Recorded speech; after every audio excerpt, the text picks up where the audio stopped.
আগের এপিসোডে যেমন আপনাদের বলেছি যে ডেট ইনস্ট্রুমেন্ট কাকে বলে, ইকুইটি ইনস্ট্রুমেন্ট কাকে বলে এবং কিভাবে মিউচুয়াল ফান্ড ম্যানেজ হয় সেই সম্বন্ধেও আপনাদের বলেছি। এবারের এপিসোডে চলুন ডিসকাশন করা যাক মিউচুয়াল ফান্ড কত ধরনের হয় এবং প্রথমেই আগে বলি যে আন্ডারলাইন অ্যাসেট বা মিউচুয়াল ফান্ডের কি ইনগ্রেডিয়েন্টস নিয়ে তৈরি হবে বা কোন ইনগ্রেডিয়েন্টসটা মেজরিটিতে থাকবে তার উপর ডিপেন্ড করে সাধারণত ৩টে ক্যাটেগরি হয়। একটা হচ্ছে ডেট ওরিয়েন্টেড মিউচুয়াল ফান্ড, একটা হচ্ছে ইকুইটি ওরিয়েন্টেড মিউচুয়াল ফান্ড, আর একটা হচ্ছে এই দুটোর মিক্সচার, যেটাকে বলছে হাইব্রিড মিউচুয়াল ফান্ড। বা হাইব্রিড মিউচুয়াল ফান্ডগুলো আবার সাধারণত ২ রকমের হয়ে থাকে, কিছু ডেট ওরিয়েন্টেড, কিছুটা ইকুইটি ওরিয়েন্টেড। এরপরে আরেক ধরনের মিউচুয়াল ফান্ড হয়, mutual fund fund manager actively manage করবে না করবে না তার উপর ডিপেন্ড করে সাধারণত ২ ধরনের মিউচুয়াল ফান্ড হয়। একটা হচ্ছে অ্যাক্টিভলি ম্যানেজড মিউচুয়াল ফান্ড, মানে যেটা আমাদের জন্য, আপনার আমার জন্য প্যাসিভ, কিন্তু সেগুলোকে বলা হয় অ্যাক্টিভ মিউচুয়াল ফান্ড। আর একটা হচ্ছে প্যাসিভ মিউচুয়াল ফান্ড, যেখানে ফান্ড ম্যানেজার নিজস্ব কোনো ভূমিকা নেই, তার শুধু কাজ হচ্ছে যে বেঞ্চমার্ক ফলো করছে সেই বেঞ্চমার্কের যে আন্ডারলাইন স্টকসগুলো আছে, সেই স্টকসগুলো বা ইনগ্রেডিয়েন্টসগুলো আছে, সেগুলো যে ওয়েটেজে আছে সেইগুলোকে শুধু ট্র্যাক করা। তো সেটাকে বলা হয় প্যাসিভ মিউচুয়াল ফান্ড, যেটাতে ফান্ড ম্যানেজার শুধুমাত্র যে বেঞ্চমার্কটাকে ফলো করে তাকে শুধু রিঅ্যারেঞ্জমেন্ট করে। এবার এখানে বুঝতে পারছেন যে অ্যাক্টিভ মিউচুয়াল ফান্ড আপনার আমার জন্য প্যাসিভ, আমাদের শুধু কাজ ইনভেস্টমেন্ট করে লং রানে হোল্ডিং করা, বা যে ধরনের ফান্ডে ইনভেস্টমেন্ট করছি সেই ধরনের ফান্ডের যা টাইম রিকোয়ারমেন্ট সাধারণত সেই টাইম পর্যন্ত হোল্ড করা, আমাদের ফান্ড ম্যানেজার সেই রিটার্নটা জেনারেট করে আমাদের দেবে। কিন্তু প্যাসিভ ফান্ডের ক্ষেত্রে ফান্ড ম্যানেজারের সেই দায়িত্বটা নয়। সেটা কার দায়িত্ব? প্রথম কথা, ধরুন কোনো ইন্ডেক্সকে যদি ফলো করে, যদি নিফটিকে ফলো করে, তাহলে নিফটির যা রিটার্ন আসবে ওই প্যাসিভ ফান্ড থেকে আপনার সেই রিটার্নই আসবে, যদি না আপনি বা আমি সেই জিনিসটাকে অ্যাক্টিভলি ম্যানেজ করি। অ্যাক্টিভলি ম্যানেজ করি মানে ধরলাম কোনো আমরা স্ট্র্যাটেজি নিলাম যে হ্যাঁ, আমরা প্যাসিভ ফান্ডে ইনভেস্টমেন্ট করব, কিন্তু কখন করব?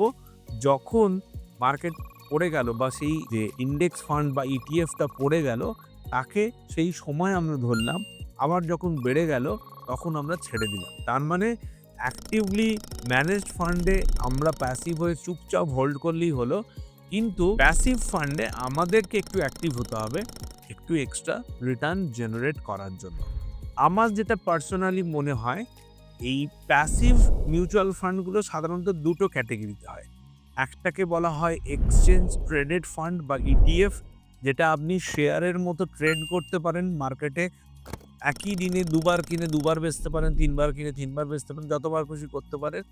আরেকটা হচ্ছে ইন্ডেক্স ফান্ড। ইন্ডেক্স ফান্ডটা আপনি যেমন নন ডিম্যাট, আপনার কোনো ডিম্যাট অ্যাকাউন্টের প্রয়োজন নেই, আপনি সেখানে ইনভেস্টমেন্ট করলেন, মিউচুয়াল ফান্ডের মতো বিক্রি করলেন।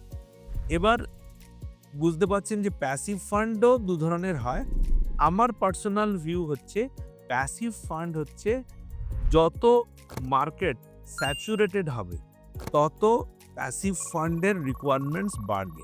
স্যাচুরেটেড মার্কেট মানে যেখানে ফান্ড ম্যানেজারের ডিফিকাল্ট হয়ে যাবে আলফা জেনারেট করার, মানে অনেক বেশি পার্টিসিপেন্ট সেখানে ইনভলভ থাকবে মার্কেটে, মানে সাইড ওয়াইজ মুভমেন্ট বেশি হবে রাদার দেন আপওয়ার্ড মুভমেন্ট বা নিচের দিকে যাওয়ার থেকে, মানে যেখানে ফান্ড ম্যানেজারের কাজ আস্তে আস্তে কমে আসবে। যেটি ধরুন ইউএস মার্কেট যেটাকে বলা হয়, বা ডেভেলপ দেশের যে মার্কেট সেগুলোকে বলা হয় স্যাচুরেটেড মার্কেট। আমাদের দেশের মার্কেটও আস্তে আস্তে স্যাচুরেশনের দিকে যাবে, কিন্তু এখনো পর্যন্ত অনেকটা, এখনো আমাদের দেশে আলফা জেনারেট করার অনেক স্কোপ আছে। তাহলে ইটিএফ বা ইন্ডেক্স ফান্ডের কি দরকার নেই? অবশ্যই দরকার আছে। আমার পার্সোনাল ভিউ যেটা, ইটিএফ হচ্ছে better alternatives of stocks investment. কেন? ধরুন ইটিএফ এখন এরকমভাবে বেরিয়েছে, ব্যাংকিং ইন্ডেক্স ইটিএফ, আবার তার মধ্যে private bank ETF, public sector bank ETF, IT ETF, gold ETF, silver ETF, মানে ইন শর্ট ধরুন আপনি কোনো একটা পার্টিকুলার ব্যাংকের একটা পার্টিকুলার স্টক কেনার বদলে সেখানে আপনার খালি এক্সপার্টিস লাগছে, আপনার রিস্কটা অনেকটা বেশি। বাই চান্স যদি সে ফ্লপ করে আপনি অনেকটা লস করতে পারেন। কিন্তু আপনি যদি ব্যাংকিং ইন্ডেক্স ইটিএফ এ ইনভেস্টমেন্ট করেন, সেখানে ইন কম্প্যারিজন টু পার্টিকুলার স্টকে যা রিস্ক ইনভলভড তার থেকে অনেক কম থাকে। আপনার কল যদি ভুলও যায়, মানে ধরুন আপনি লো হলো ইনভেস্টমেন্ট করলেন, সেখান থেকে আরো পড়লো, আপনি যদি কিছুদিন হোল্ড করেন তাহলে কিন্তু ওই ইন্ডেক্সটা সাধারণত আপনাকে একটা ডিসেন্ট রিটার্ন হলেও দিয়ে দেবে। তো এটা আমার পার্সোনাল ভিউ যে ইটিএফ হচ্ছে যে better alternatives of direct shares. কোনো পার্টিকুলার স্টকসে ইনভেস্টমেন্টের বদলে ইটিএফ এ আপনি ইনভেস্টমেন্ট করতে পারেন। এবার এই যে ইকুইটি ওরিয়েন্টেড মিউচুয়াল ফান্ড বা ডেট ওরিয়েন্টেড মিউচুয়াল ফান্ডেরও অনেক সাব ডিভিশন হয়। ডেট ওরিয়েন্টেড মিউচুয়াল ফান্ডগুলো নিয়ে আমি অত বেশি ইন ডিটেলসে যাব না। সাধারণত ডেট ওরিয়েন্টেড মিউচুয়াল ফান্ডে কত টাইমে পেপার, মানে শর্ট ডিউরেশন পেপার না লং ডিউরেশন পেপার উপর ডিপেন্ড করে তাদের ডিফারেন্ট ক্লাসিফিকেশন আছে। তবে ডেট ওরিয়েন্টেড মিউচুয়াল ফান্ড থেকে যে রিটার্ন সেটা অনেকটা ফিক্সড ডিপোজিটের রিটার্নের কাছাকাছি। তাই আজকে আমি ওই রিলেটেড অত ডিটেলসে ডিসকাশন করব না। হাইব্রিডের মধ্যে আপনারা ইকুইটি ওরিয়েন্টেড যে হাইব্রিড ফান্ড আছে তার মধ্যে মেজরলি 4টে ক্যাটাগরি আছে। একটা হচ্ছে ইকুইটি সেভিংস, যেখানে আপনার একটা ফিক্সড পোর্টফোলিও থাকে ইকুইটি ডেট আরবিট্রেজের মধ্যে, যার রিটার্ন রেটটা একটু কম, টাইম হরাইজনও অনেকটা কম, অনেকটা সার্টেন আপনার রিটার্ন এক্সপেকটেশন। তার থেকে আরেকটু বেটার হচ্ছে আপনার ব্যালেন্সড অ্যাডভান্টেজ ক্যাটাগরি, যেখানে ইকুইটির পোর্শন আরেকটু বেশি থাকতে পারে, যেটা ডায়নামিক্যালি একটু ম্যানেজ হয়। তার থেকে আর একটা নতুন ক্যাটাগরি হচ্ছে মাল্টি অ্যাসেট ক্যাটাগরি, মানে যেখানে ইকুইটি ডেট আরবিট্রেজ ছাড়াও আপনার কমোডিটি মানে গোল্ড সিলভার থাকতে পারে, ফরেন ইকুইটি থাকতে পারে, রিয়েল এস্টেট থাকতে পারে। তো সেই জন্য ওটার নাম হচ্ছে মাল্টি অ্যাসেট। এছাড়াও আরেকটা ক্যাটাগরি হচ্ছে অ্যাগ্রেসিভ হাইব্রিড। অ্যাগ্রেসিভ হাইব্রিড মানে যেখানে 65% ইকুইটি থাকবে, মিনিমাম 65 to 70 এরকম ইকুইটি পার্সেন্টেজ থাকে, 30 to 35% আপনার ডেট থাকে। তাহলে এই 4টে ক্যাটাগরি হচ্ছে হাইব্রিডের মধ্যে প্রমিনেন্ট। এছাড়াও আপনার ইকুইটি ওরিয়েন্টেড যে মিউচুয়াল ফান্ড আছে সেইগুলোও আবার অনেক রকম ক্লাসিফিকেশনস আছে। যেমন আমি লো রিস্ক থেকে হাই রিস্কের দিকে যাচ্ছি। জানবেন লো রিস্ক মানে লো রিটার্ন, আপনার কম ডিউরেশন হোল্ড করলেই চলে। আর হাই রিস্ক মানে হাই রিটার্ন বাট তাকে আপনাকে বেশি ডিউরেশন হোল্ড করতে হয়।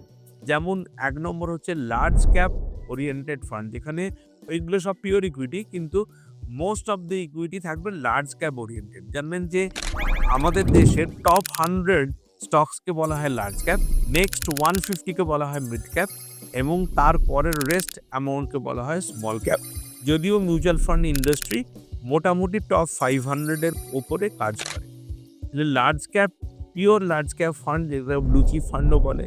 সেকেন্ড আসছে large and mid cap fund, তার মানে বুঝতে পারছেন কিছুটা লার্জ কিছুটা মিড ক্যাপ থাকবে।